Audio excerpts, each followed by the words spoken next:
යුද සටන් බිමෙන් පෙරට ගියෙන් වෙඩි හඬ මැද්දේ වද වින්දා නොයෙක් බාධක මැද අපි වන බැද්දේ බොරු කකුල් රෝද පුටු පමණයි උරුමයෙන් උමුයේ අපි යුද්ධ කරපු හැටි මතකෙට නෙවිදෙන් ආයේ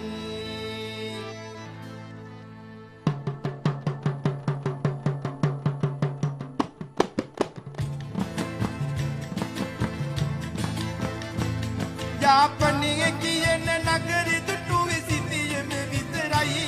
ඒ කාලෙ විතර රටේ ඇසුන වචනය මුතුරයි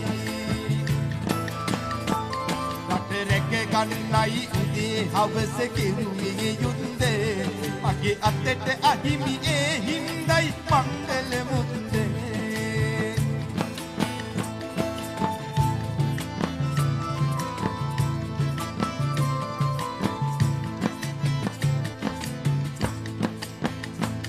ලක්සනට ඇඳලා මුදාරුවට පෙනෙන නංගියේ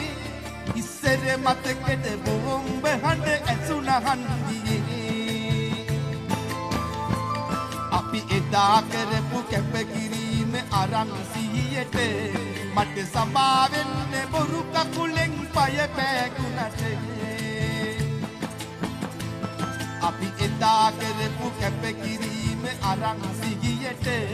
මට සමා වෙන්න බොරු කකුලෙන් පය පෑගුණට